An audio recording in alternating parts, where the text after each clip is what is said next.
On the open, treeless steppe of what is now the broader Dniester Valley region in western Ukraine, more than 44,000 years ago, a group of Neanderthals faced a specific engineering problem that had no obvious solution using anything resembling the tools available to later human populations. There was no wood here to speak of, no forest close enough to reliably supply timber for a frame, no metal to shape into fasteners, no woven rope, and no written knowledge passed down through any tradition of formal architecture. The wind moving across this open grassland landscape, unbroken by any significant tree cover for considerable distances in every direction, would have posed a genuinely serious survival threat across the long, cold seasons this region experienced, since exposed, unsheltered ground loses heat far more rapidly than any enclosed or wind-blocked space. A basic physical reality that any population attempting to occupy this specific landscape for any meaningful stretch of time would have had to solve. One way or another, whether through migration away from the region entirely during the coldest months, or through the development of some form of constructed protection capable of standing in for the natural rock shelters, this open terrain conspicuously and consistently lacked. What these people did have, in genuinely enormous quantity, were the bones of an animal considerably larger than anything a modern builder would ever consider a construction material. The woolly mammoth, and at a site now known to archaeologists as Moldova I, they used those bones to build something that has survived, in recognizable form, for tens of thousands of years, making it, according to the researchers who have studied it most closely, the oldest known structure built from animal bone anywhere in the archaeological record, older by tens of thousands of years than the far more famous mammoth bone dwellings of the Upper Paleolithic built by anatomically modern humans across the same general region of Eastern Europe. The specific labor demands of this kind of construction, further underscored by anthropological research on comparable building projects among more recent hunter-gatherer populations, help explain why the archaeological record of Neanderthal shelter construction is concentrated at sites showing evidence of repeated, sustained occupation rather than brief, single-visit stops, since a structure requiring this much coordinated effort to build would only have made practical sense for a population planning to remain in the same location long enough to benefit from the investment.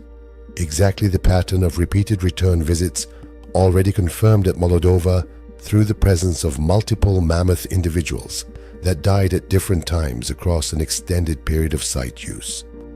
The Moldova site itself is a large multi-layered open-air location in the Dniester Valley,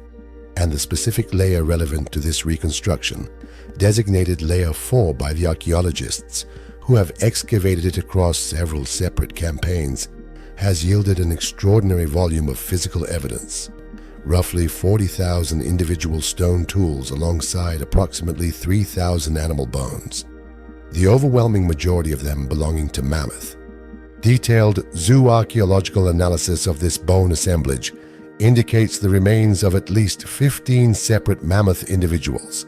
spanning a full range of ages and both sexes, that died at or near the site across several distinct episodes rather than in any single event, evidence that this location was returned to and used repeatedly over an extended period rather than occupied only once. Among this dense scatter of bone, tools, and the remains of 25 to 26 separate hearths of varying sizes, excavators identified something structurally distinct from the surrounding debris. A circular ring-shaped accumulation of imbricated mammoth bones, meaning bones layered and overlapping one another in a deliberate, non-random pattern, which the original excavators interpreted as the remains of a genuine dwelling structure deliberately constructed by the Neanderthals, occupying the site. The interpretation of exactly what this circular bone feature actually represents has been debated by researchers for decades, and the honest state of that debate deserves to be presented clearly rather than simplified into false certainty. Some researchers, including Christopher Stringer and Clive Gamble writing in the early 1990s, proposed that the ring of bones at Moldova was not a habitation structure at all, but something closer to a symbolic arrangement connected to Neanderthal belief systems, a ring bound to meaning rather than function. Others, including researcher Jan Collen, have proposed a more gradual accumulative explanation, in which people repeatedly settling in the same location and periodically clearing debris away from their immediate living space could, entirely without any conscious architectural intent,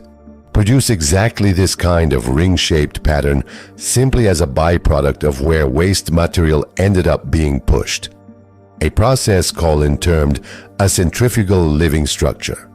A further interpretation, offered by researcher John Hoffaker, proposes the ring functioned specifically as a windbreak, supporting a longer-term occupation of the site, a purely practical structure built to blunt the wind rather than any dwelling requiring the enclosed roofed structure the word house might otherwise suggest.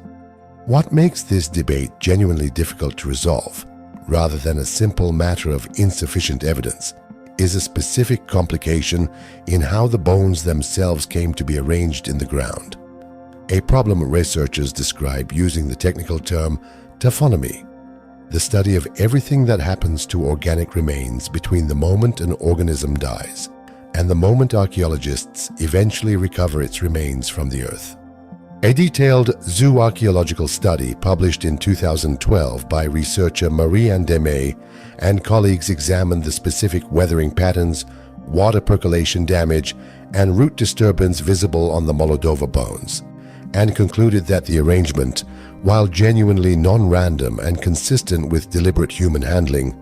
likely reflects a considerably more expedient, less monumental construction process than the elaborate, carefully engineered mammoth bone dwellings of later Upper Paleolithic sites in the same broader region, structures built by anatomically modern human populations roughly 20,000 years after the Neanderthals at Moldova had already come and gone. This same research found that damage patterns on the Moldova bones showed minimal evidence of scavenging by hyena-type predators, ruling out the alternative possibility that the bone accumulation was produced by carnivore activity rather than human handling, while also confirming that the bones had, at some point, been placed into or arranged around an excavated pit and the base of the circular formation itself, physical evidence difficult to explain through any process other than deliberate human effort. Whatever the precise degree of architectural intention behind this specific ring, the underlying practical logic of using mammoth bone as a building material in a landscape without accessible timber is straightforward and well documented across the broader archaeological record of Ice Age Eastern Europe. Mammoth skeletal elements, particularly the long bones, tusks, and pelvis, are large enough, structurally rigid enough, and available in a large enough quantity around any site with regular access to mammoth carcasses to function as a genuine substitute for the wooden poles and beams that timber-rich environments would otherwise have supplied. Researchers studying the broader phenomenon of mammoth bone construction across Russia, Ukraine, and Eastern Europe have proposed that these bones would have provided the basic structural framework for a shelter, around and across, which skins and furs, materials Neanderthals are independently confirmed to have processed based on the wear patterns preserved on their stone scraping tools, could then have been draped and secured to enclose and cover the resulting frame, converting a skeleton of curved, interlocking bone into something functionally equivalent to a tent or hut wall, wind-resistant and capable of trapping warmth generated by an interior hearth of exactly the kind the 25 separate hearth features recovered from the same layer at Moldova already confirm were present at the site in genuine abundance. The mammoth bones used in this kind of construction were not necessarily obtained exclusively through active, dangerous hunting of living animals, though the zooarchaeological evidence from Moldova does indicate that at least some of the mammoths represented in the bone assemblage were killed by the people using the site, rather than scavenged after death from other causes. Researchers studying comparable sites across the open steppe environments of Ice Age Eastern Europe have noted that mammoth bones, given the sheer size and durability of the animal's skeleton,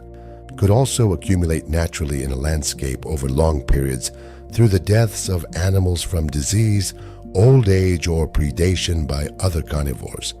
creating long-term bone deposits that later human and Neanderthal populations could return to and harvest as a building resource independent of any immediate hunting activity, meaning a single well-known bone accumulation site on the open steppe could potentially serve a population as a construction material quarry across multiple separate visits spanning years or even generations, entirely apart from whatever fresh mammoth remains a successful hunt in the surrounding area might separately provide. The specific choice of a circular or ring-shaped layout, rather than any other possible arrangement, deserves closer examination on its own terms, since the geometry itself carries direct structural and thermal advantages regardless of which specific interpretation of the Moldova feature ultimately proves correct, an engineering consideration that would have applied equally whether the final structure functioned as a fully enclosed dwelling or a more open partial windbreak. A circular or curved wall presents no flat, perpendicular surface for wind to strike directly, instead deflecting airflow around its curve in a manner that reduces the overall pressure load on the structure compared to a rectangular or angular design. A basic principle of wind engineering that any population repeatedly building shelters on an exposed wind-scoured steppe would have had ample opportunity to observe and refine through simple trial and error across many successive winters spent, testing which specific shapes best withstood the sustained unbroken wind this open landscape regularly produced. A roughly circular footprint also minimizes the interior surface area relative to the enclosed volume, meaning less material was required to enclose a given amount of usable interior space compared to a shape with sharp corners, an efficiency that would have mattered considerably to a population needing to gather, transport, and arrange every single bone used in the structure by hand, without wheels, draft animals, or any mechanical lifting aid whatsoever. The mammoths themselves, whose remains supplied the raw material for this construction, occupied a specific ecological role in Ice Age Eastern Europe worth understanding in its own right, since the presence of these animals in such consistent exploitable abundance was itself a direct consequence of the same open, treeless steppe environment that had left Neanderthals without any alternative timber supply in the first place. Woolly mammoths were adapted specifically to grazing the cold, dry grassland habitat known to researchers as mammoth steppe, an ecosystem that once stretched across much of northern Eurasia during glacial periods, supporting large herds of exactly the kind of grazing megafauna whose remains, whether obtained through active hunting or scavenged from natural deaths, gave Neanderthal populations occupying this specific environment a genuinely reliable, renewable source of large format building, material that populations living in more forested regions further west and south would simply never have needed or thought to develop in anything resembling the same way. This connection between a specific ecosystem, mammoth steppe grassland supporting large migratory herds of a single dominant megaherbivore, and a specific unusual building technology, is a reminder that Neanderthal technological adaptation was never a single uniform response applied identically regardless of local environment, but rather a genuinely responsive, materially opportunistic process in which each population's specific solutions to the universal problem of shelter reflected the particular resources their particular corner of Ice Age Eurasia actually happened to make available to them at any given time. A pattern of environmentally responsive engineering that this reconstruction has already traced in the contrast between Moldova's mammoth bone and Lazaret's more timber and hide-oriented construction further to the west. Moldova was far from the only site where Neanderthals appear to have engaged in this kind of structural problem-solving using large animal bone or stone rather than timber. And the broader pattern, documented across multiple European sites, strengthens the case that this represented a genuine, if geographically specific, category of Neanderthal building behavior rather than an isolated curiosity confined to one unusual location. At Wallertheim in Germany, researchers including Adler and colleagues identified large limestone manuports, meaning stones that had been deliberately carried to the site from elsewhere rather than occurring naturally at that specific location. Arranged in a pattern, the excavators interpreted as evidence the stones had been used to stabilize or weight down the base of a windbreak, a considerably simpler but functionally comparable solution to the same basic engineering problem, anchoring a lightweight covering material against wind using whatever heavy, locally available material a given landscape happened to supply. At Grotte du Lazaret in southern France, a location this reconstruction's broader research has already touched on in relation to Neanderthal bedding and sleeping arrangements, researchers examining the cave's Middle Paleolithic occupation layers identified evidence some have interpreted as the remains of an internal structure, potentially involving hide draped over a simple supporting framework, erected specifically within the cave mouth itself and positioned to further reduce airflow across the particular area of the cave identified as the primary hearth and sleeping zone. If this interpretation holds, it represents a genuinely different category of Neanderthal construction from the mammoth bone ring at Moldova, since rather than building an entirely freestanding shelter in the open, the population at Lazaret appears to have been using constructed elements to modify and improve the internal microclimate of a natural shelter they had already chosen to occupy, using whatever combination of hide and possibly branches or other locally available material the cave's Mediterranean-adjacent environment could supply, since this specific French site, unlike the treeless steppes surrounding Moldova, sat within a landscape that would have offered considerably more accessible timber for a Neanderthal population willing to gather and work it.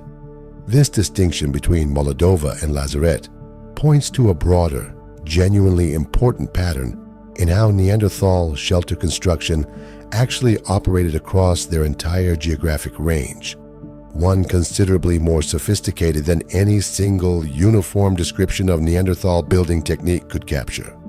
Rather than applying one fixed construction method regardless of local conditions, the evidence recovered across multiple sites indicates these populations solve the same underlying problem, creating a wind-resistant, heat-retaining enclosure using no metal tools, no woven rope, and no formal architectural tradition, using whatever specific combination of locally available raw material each particular environment actually provided. Mammoth bone and hide on the open, treeless steppe of Ukraine, limestone manuports anchoring a simpler windbreak in Germany, and quite possibly some combination of hide and available branch or timber material integrated directly into an existing natural cave at Lazaret in France. A pattern of regionally adapted, materially flexible engineering that stands in sharp contrast to any assumption that a population without metal tools or formal architectural training would have been limited to only one single, universally applied building technique, regardless of what any specific landscape actually offered them. The chronological placement of the Moldova eye layer for occupation deserves closer attention in its own right, since dating a site this old with precision requires considerably more than a single method applied in isolation. Researchers place the relevant occupation within marine isotope stage 3,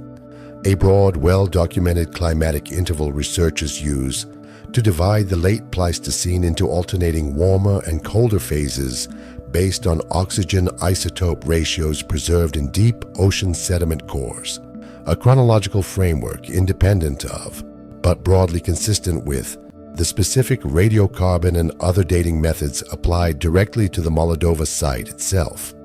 This placement matters because marine isotope stage 3 encompasses a genuinely variable climatic period. including both relatively milder interstadial phases and colder stadial phases nested within it,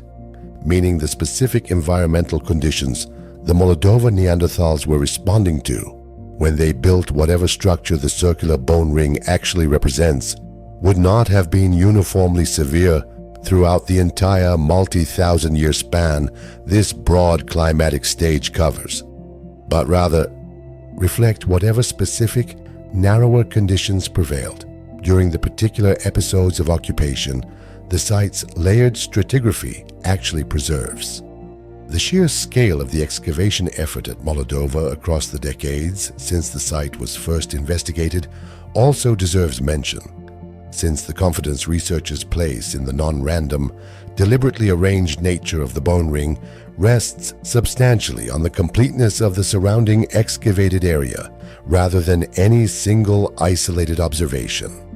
With roughly 40,000 stone tools and 3,000 animal bones recovered from this single layer alone, researchers have been able to compare the density, distribution, and specific condition of bone material inside the ring feature against the surrounding occupation debris scattered more generally across the site. A comparison that consistently shows the ring itself to be a genuinely distinct, spatially bounded feature rather than simply the densest part of an otherwise continuous, undifferentiated scatter of discarded material, a distinction that lends meaningful support to at least some form of deliberate, purposeful arrangement, whatever its precise underlying motivation ultimately proves to have been. Later, Upper Paleolithic mammoth bone dwellings recovered from sites across Ukraine and the Russian plain, built by anatomically modern human populations tens of thousands of years after the Neanderthals at Moldova, offer a useful point of comparison precisely because they represent a far less ambiguous, far more elaborately engineered version of the same basic building concept. Structures at sites including Mezherish, dated to approximately 18,000 years ago, and a separate structure identified at a site on the Russian plain radiocarbon, dated to between roughly 25,000 and 24,000 years before present, show considerably more sophisticated, deliberately planned construction, with mammoth bones arranged not merely into a simple ring, but into a more elaborate structural framework, incorporating deep surrounding pits originally quarried for building material and later repurposed for food and fuel storage,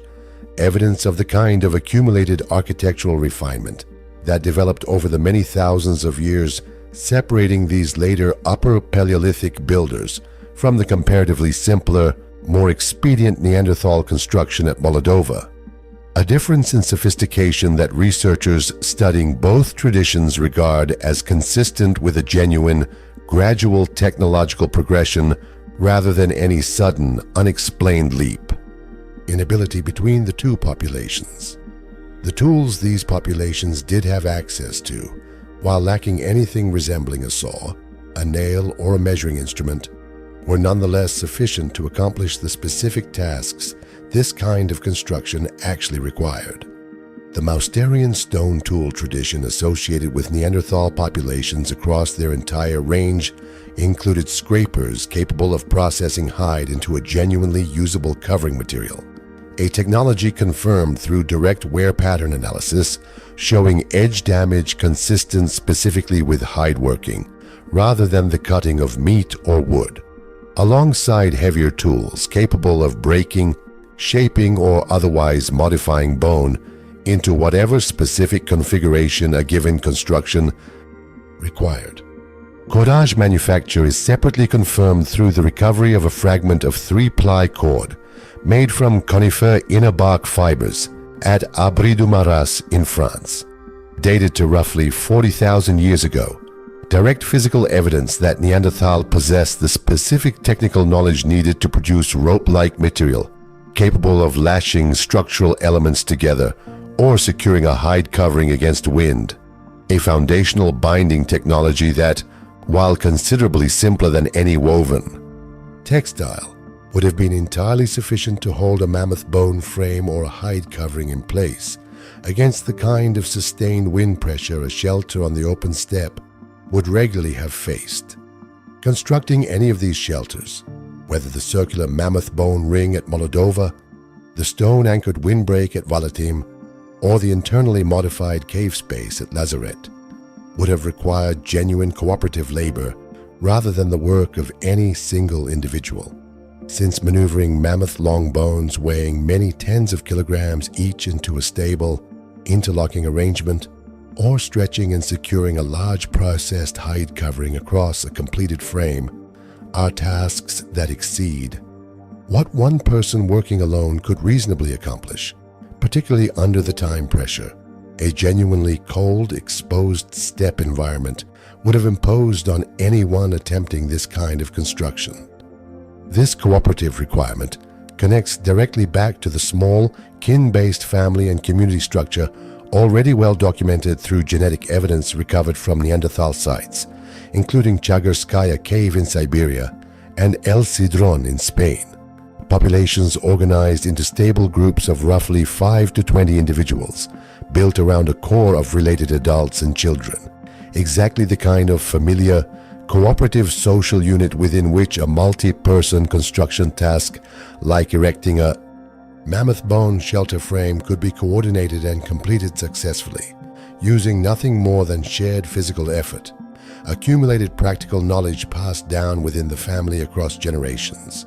and whatever specific combination of stone tools, processed hide, and cordage a given population had already developed and refined for exactly this purpose.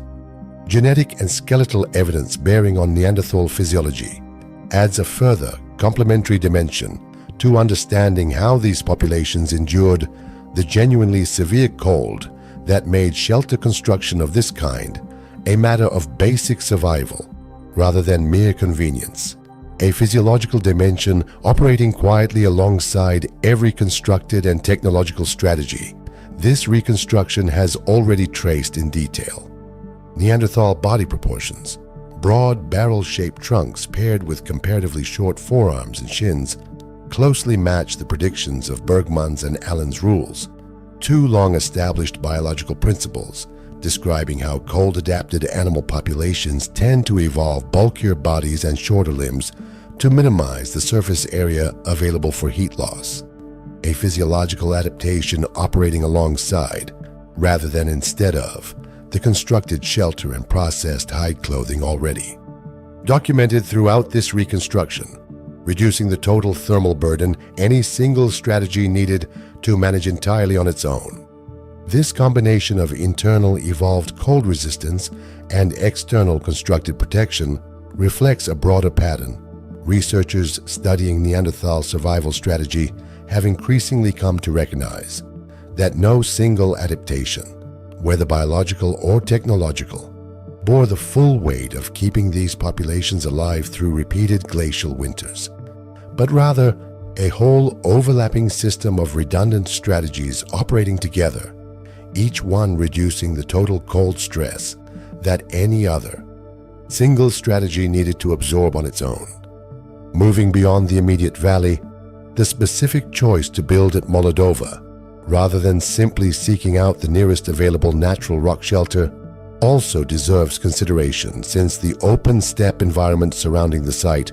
would have offered considerably fewer naturally occurring caves or rock overhangs than the limestone-rich regions of France and Iberia, where so much of the rest of the archaeological record of Neanderthal shelter use has been recovered.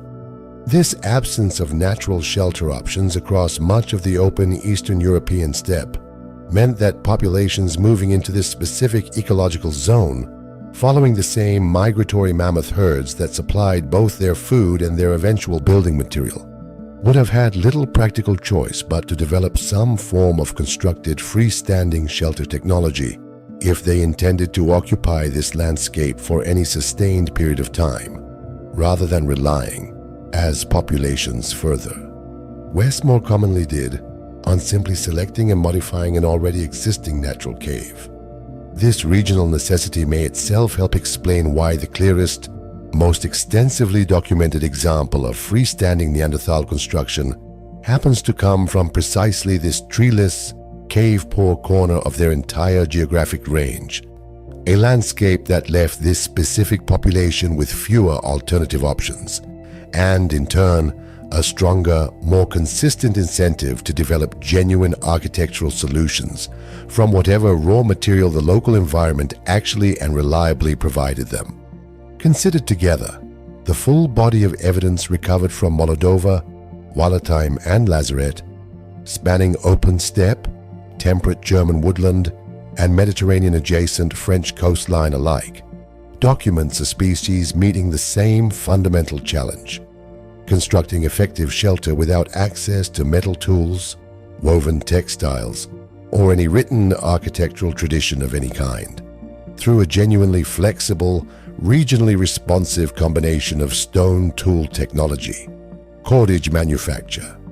hide processing, and the patient, cooperative labor of small, closely related family groups, each population adapting its specific solution to whatever raw material its own particular stretch of Ice Age Eurasia happened to provide. None of these populations were left, by the absence of metal tools, woven textiles, or any formal architectural tradition, without genuine functional solutions to the basic problem of shelter. They were left instead, working within a different but no less real toolkit: stone implements capable of processing hide and shaping bone, plant fiber cordage capable of binding structural elements together, an intimate, generations-deep knowledge of which locally available raw materials, whether mammoth bone on a treeless steppe or timber and hide in a more forested region, could actually solve the specific engineering problem a given landscape presented, and the cooperative labor of a small, tightly bound family or community group, willing and able to combine their effort toward a shared, practical goal. The mammoth bone ring at Moldova, whatever the precise final word on its exact function eventually turns out to be, stands today as the oldest known example of hominins anywhere on Earth using the skeletal remains of another animal as genuine building material, a solution arrived at not through any tool remotely resembling a modern hammer or saw, but through the patient, accumulated ingenuity of a population that looked at the single most abundant large object available on an otherwise nearly featureless steppe and recognized correctly that it could be made to stand between them and the wind. This same basic principle, that a population without access to conventional building material will nonetheless find genuine workable solutions using whatever the local environment actually provides, recurs throughout the broader archaeological record of Neanderthal adaptation documented across their entire geographic and temporal range, from the hide-based clothing and bedding already established through independent research at sites including Esquilo Cave in Spain, to the fire management expertise documented through centuries of repeatedly rebuilt hearths at Abric Romani in Catalonia, to the cordage manufacturing evidence recovered from Abri du Maras in France. Each of these separate lines of evidence, examined individually, might appear as an isolated curiosity, a single unusual find at a single unusual site. Considered together, alongside the mammoth bone construction documented at Moldova, they describe something considerably more significant: a population that met an enormous range of genuinely difficult environmental challenges: extreme cold, sustained wind, a total absence of conventional building timber across large stretches of their range, using a consistent, transferable set of underlying skills, cooperative labor organized within stable family groups, careful, repeated observation of which local materials could substitute for whatever a given environment lacked, and the patient, generational transmission of practical solutions that, once discovered, were refined and passed down rather than lost and rediscovered from scratch by each successive generation. The specific case of Moldova, precisely because it involves a material mammoth bone, so far removed from anything a modern reader would instinctively associate with construction, serves as a particularly vivid illustration of this broader capacity for resourceful, locally adapted problem solving. A population encountering this same open, treeless steppe environment for the first time, without any prior experience of the specific terrain, would have faced a genuinely difficult, potentially life-threatening engineering problem with no obvious solution drawn from experience gained in the forested regions many Neanderthal populations more commonly occupied. That the specific solution these particular Neanderthals arrived at, repurposing the skeletal remains of the very animal that dominated their local food supply into a functional windbreak or shelter frame,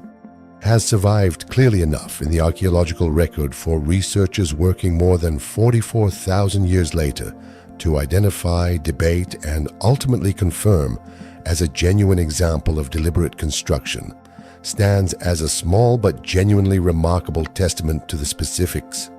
combination of resourcefulness, cooperative effort, and accumulated practical knowledge that allowed this species to make a home for itself across some of the most physically demanding, materially unforgiving landscapes the Ice Age world had to offer,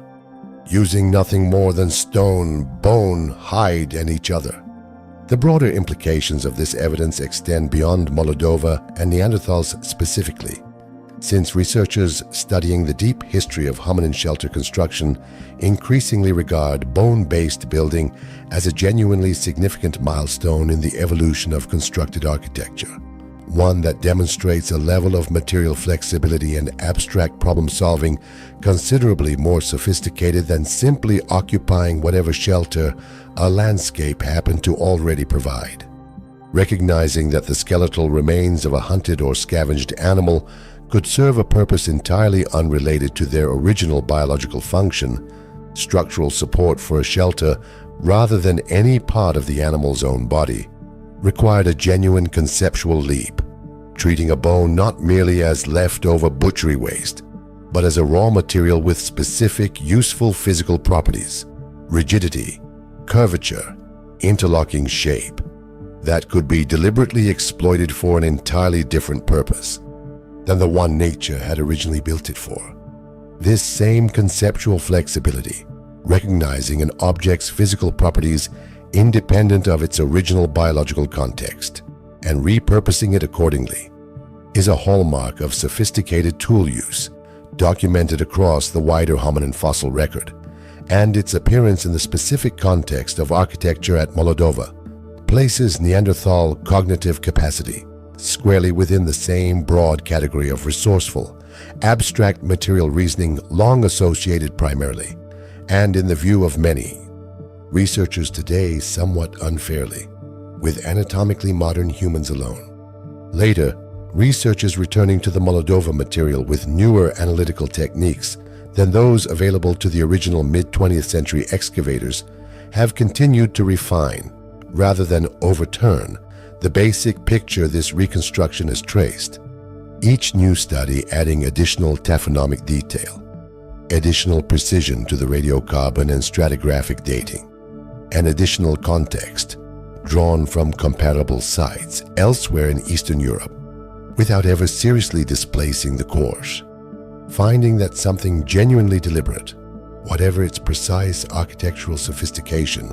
was constructed from mammoth bone at this specific site by a population of Neanderthals living on the open steppe more than 44,000 years ago.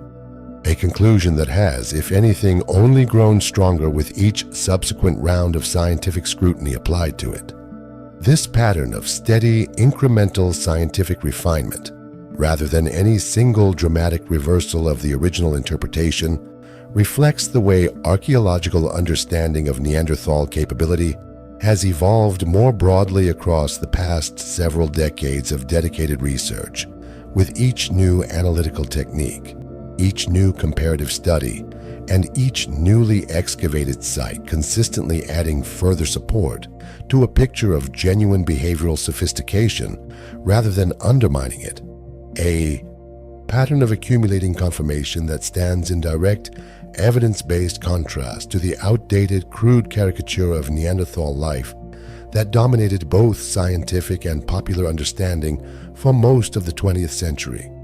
This corrected, evidence-based picture carries a final, genuinely important implication worth closing on, since it reframes the entire question this reconstruction opened with. Asking how Neanderthals managed to build shelter without tools like ours implicitly frames the comparison in terms of absence, what these populations lacked relative to later human technology, rather than in terms of what they actually possessed and successfully deployed. The evidence recovered from Moldova, Valleheim, Lazaret, and the wider archaeological record of Neanderthal material culture describes a population that did not simply endure the Ice Age despite lacking metal, woven cloth, or formal architectural training, but one that met the specific engineering challenges each different landscape presented with a consistently resourceful, cooperative, and materially adaptive set of practical solutions. Solutions considerably more sophisticated than the crude, tool-poor caricature the framing of that original question implicitly assumes. The mammoth bone ring standing on the open Ukrainian steppe for more than 44,000 years is not evidence of a population working around the absence of proper tools. It is evidence of a population that, faced with a landscape offering no timber at all, looked instead to the single largest, most abundant object available to them and built exactly what they needed regardless of what conventional expectation might have assumed was possible. The full scope of Neanderthal shelter building evidence spread across the open steppe of Ukraine, the temperate woodland of Germany, and the Mediterranean-adjacent cave systems of southern France spans a genuinely wide range of environments and, correspondingly, a genuinely wide range of specific construction strategies. Yet every documented example shares the same underlying pattern. This reconstruction has traced throughout cooperative labor organized within small, closely related family groups, careful selection and processing of whatever raw material a given landscape actually provided, and the patient, cumulative refinement of practical solutions across many generations of lived experience inside the same general category of environment. This consistency across such geographically and materially distinct contexts is itself among the strongest available pieces of evidence that Neanderthal shelter construction reflected genuine, transmitted cultural knowledge rather than isolated one-off improvisation repeated by chance at a small handful of unusual sites, a body of accumulated architectural understanding that, however different it looked from one region to the next, consistently succeeded in solving the same basic problem of keeping a family warm, dry, and sheltered from the wind through the genuinely demanding conditions of an Ice Age world, a problem every human population, in every subsequent era of history, has continued to solve in its own way, using whatever specific combination of tools and materials its own particular moment in time happened to provide.